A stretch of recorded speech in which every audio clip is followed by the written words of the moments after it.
13, not 12. Every night at midnight since the spring of 1931, the clock in the tower at the center of Ashbourne has struck 13 times.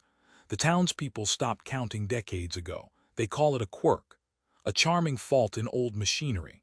But this week, a repairman climbed the ladder into the mechanism, the first person to open it in over 40 years, and found something brass and cold and deliberate. A name, carved into the inner workings. And here is the part nobody can explain. That name didn't belong to anyone in this town until 1944. Ashbourne is the kind of place you pass through without stopping.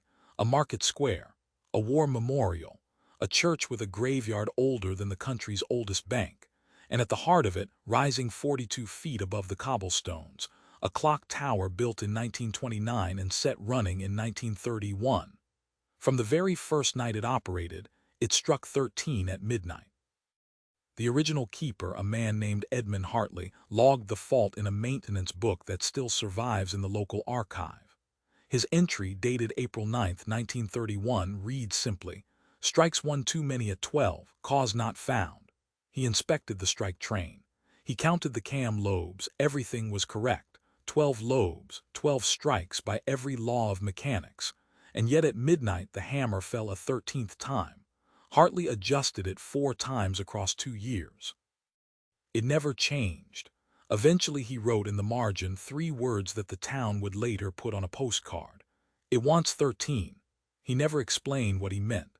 And 6 months after writing it, Edmund Hartley was gone. Here is the part most people get wrong, so let's slow down. A striking clock doesn't decide how many times to ring. It can't. The number of chimes is governed by a physical part called the count wheel, a brass disc with notches cut around its edge.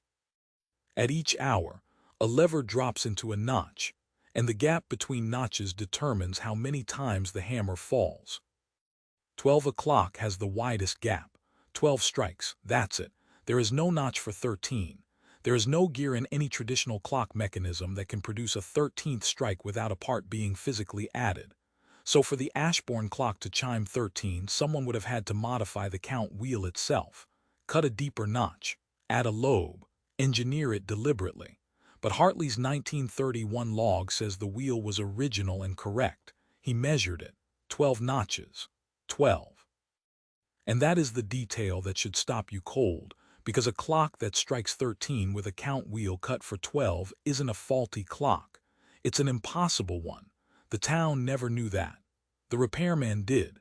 His name is Gareth Pell, 46 years old, a horologist contracted by the parish council after water damage was found near the clock face in late autumn. Pell had restored church clocks across 3 counties. He'd seen worn mechanisms, rusted trains, mechanisms held together with wartime improvisation and prayer. He expected a routine job. On the morning he opened the mechanism, he photographed everything as he always does. The count wheel, the strike train, the governor. And then, reaching behind the main frame to check the back plate for corrosion, his fingers found grooves, letters. He pulled his light closer. There on the inner brass, a surface that faces inward that no one looking at the clock could ever see, someone had carved a name. 8 letters, clean strokes. Pell assumed it was the maker's mark or a keeper's signature. Clockmakers often signed their work.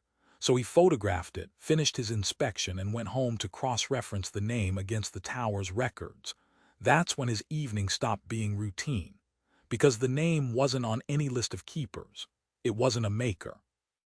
It belonged to someone who didn't arrive in Ashbourne until 13 years after the carving surface had already aged. The name carved into the brass was Whitlock.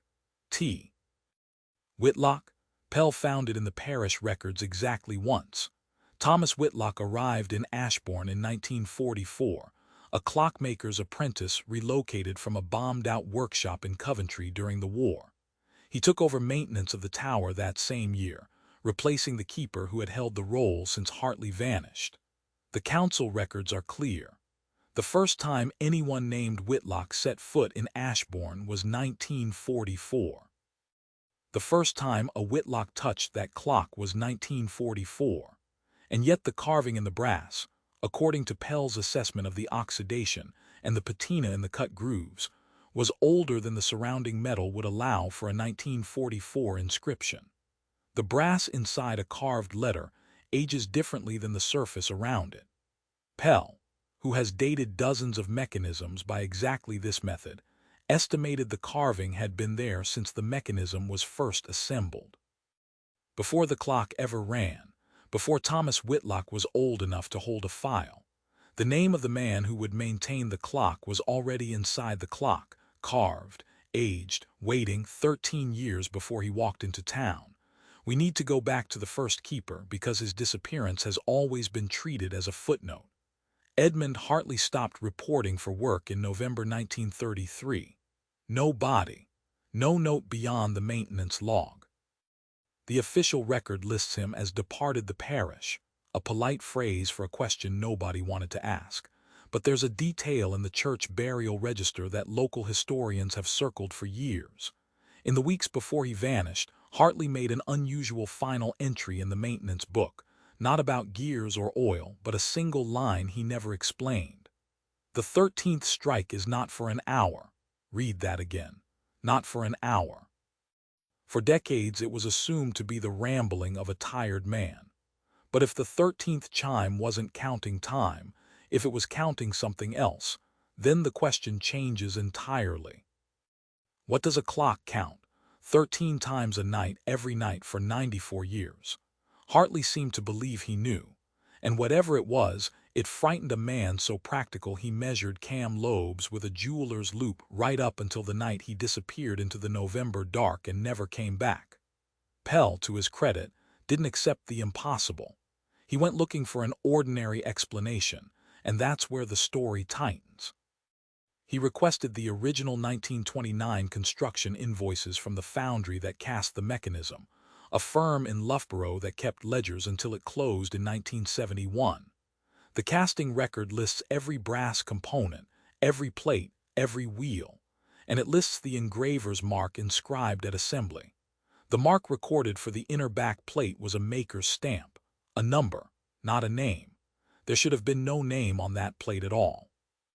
Somewhere between the foundry in 1929 and Pell's flashlight this week, a name appeared on a sealed inner surface that the records say left the factory blank.